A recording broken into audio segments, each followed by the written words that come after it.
வணக்கம் ஃப்ரெண்ட்ஸ். இன்றைக்கி வந்துட்டு என்னுடைய நைட்டு டைம் என்னோடய ஒர்க் என்னன்னு சொல்லிட்டு இந்த வீடியோவில் பார்க்கலாம். சிம்பிளான நைட்டு டின்னர் தான். தோசை, அப்புறம் கொத்தமல்லி சட்னி. இதுக்கு தேவையான பொருள்லாம் ரெடி பண்ணி எடுத்து வச்சுக்கிட்டு நம்ம சட்னி ரெடி பண்ணலாம். வீடியோ ஃபுல்லாக பாருங்கள், உங்களுக்கு தெரியும். கொத்தமல்லி சட்னி இப்படி இந்த மெத்தடில் பண்ணி பாருங்கள், செம்ம டேஸ்ட்டாக இருக்கும்.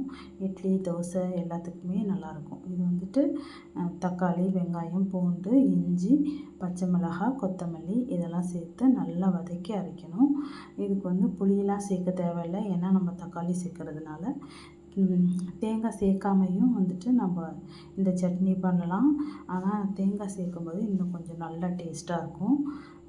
வாங்க பார்க்கலாம். ஃபஸ்ட்டு இதுக்கு வெங்காயத்தை நல்லா இதுக்கு சின்ன வெங்காயம் நான் எடுத்திருக்கேன். பெரிய வெங்காயமும் ஒரு பாதி துண்டு எடுத்துகிட்டா போதும். இதெல்லாம் ரொம்ப அதிகமாக போடக்கூடாது, ஏன்னா அந்த கொத்தமல்லியோட ஃப்ளேவர் தான் நமக்கு அதிகமாக வரணும். பூண்டு கூட 1, 2 போட்டுக்கிட்டால் போதும்.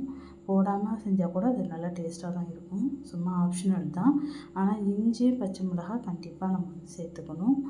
எல்லாத்தையும் நல்லா வாஷ் பண்ணி எடுத்துக்கிட்டு கொத்தமல்லியும் க்ளீன் பண்ணி எடுத்துக்கலாம். அதில் பாருங்கள், இஞ்சி, பூண்டு, தக்காளி, வெங்காயம், பச்சை மிளகாய், அப்புறம் கொத்தமல்லி. நைட்டுங்கிறதுனால ரொம்ப அதிகமாக சேர்க்காம கம்மியாக நான் சேர்த்துருக்கேன்.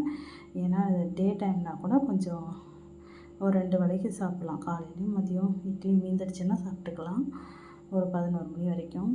இப்போ இது நைட்டு மட்டுங்கிறதுனால கம்மி தான். ஏன்னா நம்ம தேங்காய் சேர்க்கறதுனால ஃப்ரிட்ஜில் எடுத்து வச்சு கூட நம்ம சூடு பண்ணி சாப்பிடக்கூடாது.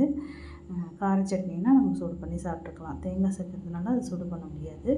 அதனால் நான் தேங்காய் கூட கம்மியாக தான் போட்டிருப்பேன். அது கொஞ்சம் நல்லா ஒரு பேஸ்ட்டாகவும் இருக்கும். டேஸ்ட்டுக்காகவும் தேங்காய் சேர்த்துக்கலாம்.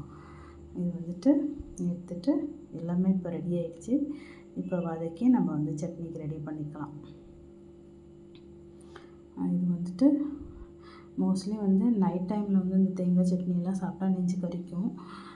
இருந்தாலும் பசங்கள்லாம், குட்டீஸ்லாம் சாப்பிடுவாங்க. பெரியவங்க இருந்தால் தேங்காய் சட்னியெல்லாம் சேர்க்காம கார சட்னி, தக்காளி சட்னிலாம் நல்லா வதக்கி சாப்பிட்டுக்கலாம்.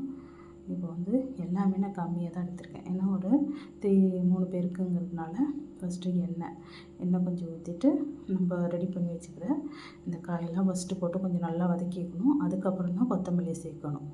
ஃபஸ்ட்டே நம்ம கொத்தமல்லி சேர்க்கக்கூடாது, ஏன்னா அது கொஞ்ச நேரம் இது பண்ண போதும். அவ்வளோதான் ஃப்ரெண்ட்ஸ், சூப்பரான சட்னி ரெடி. இந்த வீடியோ பிடிச்சிருந்தால் கண்டிப்பாக லைக் பண்ணுங்கள், சப்ஸ்கிரைப் பண்ணி சப்போர்ட் பண்ணுங்கள். தேங்க்யூ.